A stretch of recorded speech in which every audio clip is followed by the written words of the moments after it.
Alright guys, thanks for joining me back. You're gonna actually see me put the ball in this game, or this time at least. So, the objective time I was talking about is involved in this video. Then there's an Amp Slayer game at the end of this video. That was a nice little flank there, right behind him. I know my teammates in the base, I'm pushing on the side. Sucks that my teammate did exactly what I was told you guys to do. When you see someone pushing out to save your life, turn around. He didn't turn around. He stood in the base because he was selfish and didn't feel like dying, and let me die. Right there I used a nade. I mistimed the nade. Now if you notice I was trying to use a nade to force him back under P1, and that's why I pushed P1. And I'm gonna hold the ball here. I knew there was a kid chasing me, and I was hoping that he would come into my sword. He just that a lot of kids online are scared of being ball glitch, so they don't turn the corners very tightly.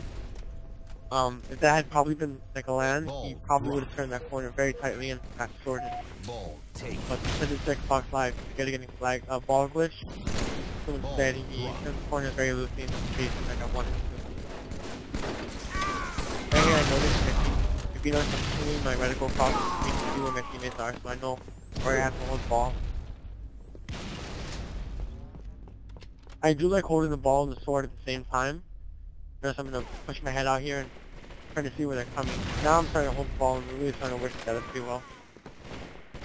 So you drop the ball and help him out. Follow. Put a couple shots. Pick the ball back up. P37 is doing one of the stupidest things you can do.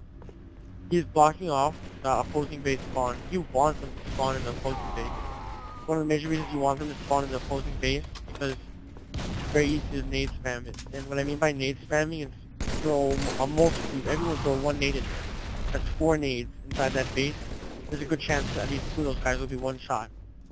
I didn't talk about that in my previous video, but when you have a setup, do not push the opposite side. You have what they want.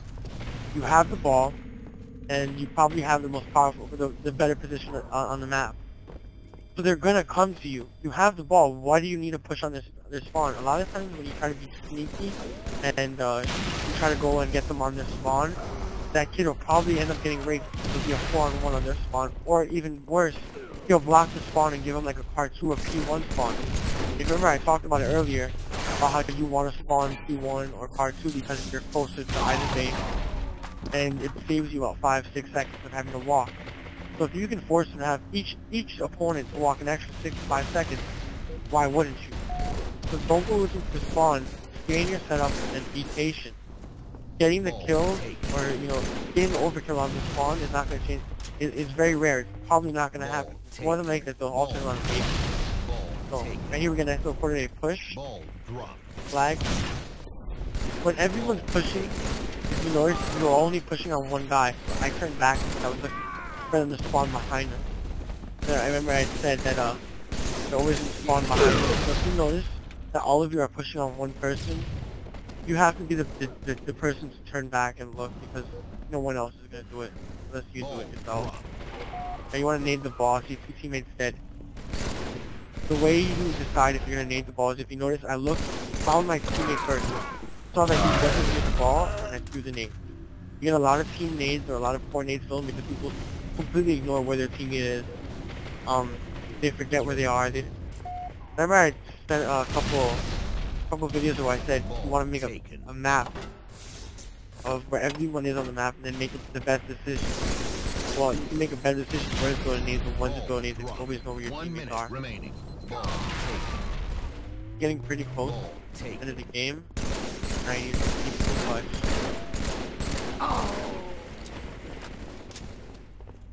So see how he's going P2 now? Because he wants to be in the middle between all of his cover. Pushing the base to put up the kill and he predicts me. I probably should have done what paid heed to my own advice, stood back and let him come off the base. The only reason I pushed in though was because I thought he had shields. He pushed it now while he still has shields. My team actually did a pretty smart job there. We tried to do a smart job, but just put the ball on top mid. That way we can shoot anyone that goes to grab it. It's really irrelevant now though because we already won the game. Hi people, I'm here with the Amp gameplay. And I like pushing on the center a lot of times. I think I can help whoever needs the help. He went G1, so I know my teammate's safe for the time. So I'm gonna first hop out the kid B side, and then I'm gonna look for the flank. I ended up reading him pretty well, and I went for the move there. I knew I had the LPR, but I went for the move because I didn't want to get shot from one of the bases. I knew they were gonna end up spawning on the bases. So I was top mid, they were gonna be able to shoot me. I probably ran this much of in a rush, but anyway. And here I get a nice little 3 shots on him. I'm playing on 5 now. If you paid attention in the first video, I talked about switching to 5 because of course you're gonna have to pay attention to the shots.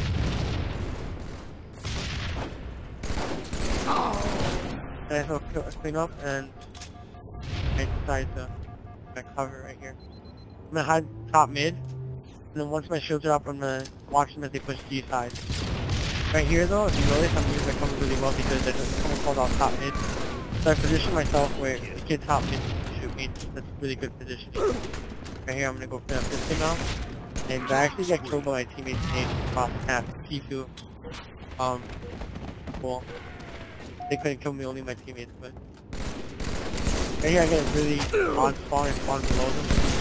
And right there I was getting really out straight.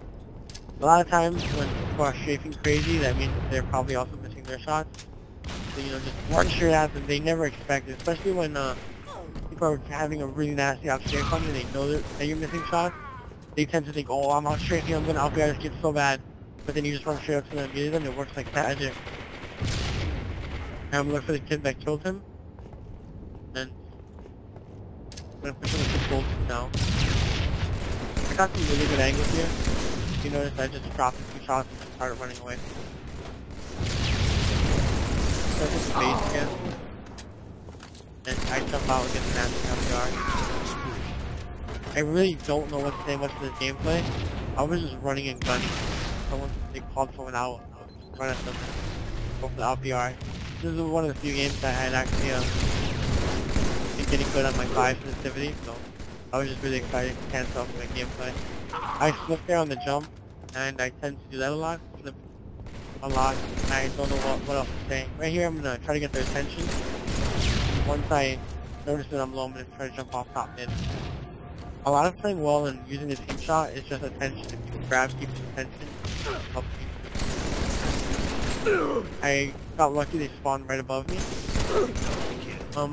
At the time I knew they were gonna spawn above me. I just was waiting. It was so instinctive. I think about those shots didn't register on the right there. I went to the watch it, and the last shot doesn't register either.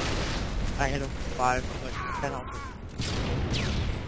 I probably shouldn't have given up my position there. I had such a good position on him, but I was trying to cut him off with my teammate.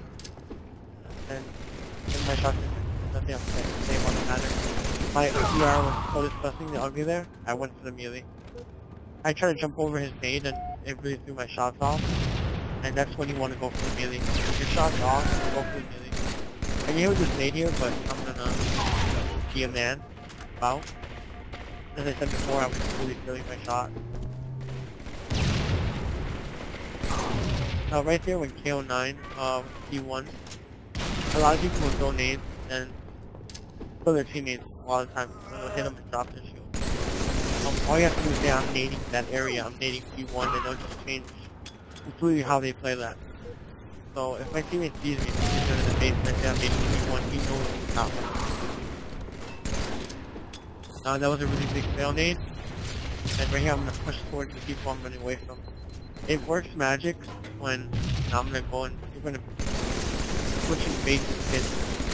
Like I was saying, you want to run towards your opponent a lot of times when you're running away from them. But instinctively, they have that predatory instinct where like, this kid's running from me. When you run towards them but they're not looking, you don't expect it. Right here, exactly, once again, I just ran towards where he was running to me from. And I get away because of it. So, when running away from people, you don't actually have to run away from them. You can run towards them and it's going to work for them. Get them to chase you, and then once you're out of their sight, push towards them, they never expect it. Another thing you can do is stutter step and pretend to run away from them and jump back out. It helps you when you're in this position that, like right here, I'm going to jump back. You see how you do the exact same thing that just need to reuse it for an open in your arsenal. Hope you guys see me next game. Make sure you hope you enjoyed and make sure to leave a comment and subscribe if you like.